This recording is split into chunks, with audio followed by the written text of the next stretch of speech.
খ্রিস্টানিটি church of god.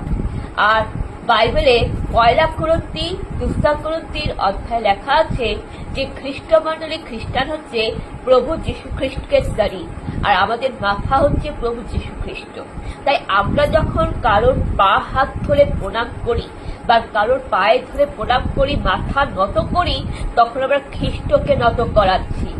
আমার মধ্যে থাকা বক্তৃষ্প নেওয়ার সময় আমার দেবতা, আমার প্রভু যীশু খ্রিস্ট, যিনি আমার মস্তক, আমি যার খ্রিস্টের শরীর, আমি খ্রিস্টের শরীর, আমার দেহটা যে খ্রিস্টের শরীর, এবং আমার যে মস্তকে যে প্রভু যীশু আছে সে পায়ে পড়ছে, তাকে আমি পায়ে মাটিতে মিশিয়ে দিচ্ছি।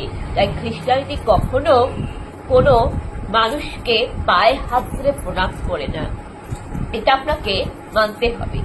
এমনকি হিন্দু ধর্মেরও কিন্তু নিয়ম আছে, সনাতন হিন্দু ধর্মীয় নিয়ম আছে যে কুমারী মেয়েরা, অবিবাহিত কুমারী মেয়েরা কখনোই কোনো মানুষের পায়ে হাত ধরে প্রণাম করবে না।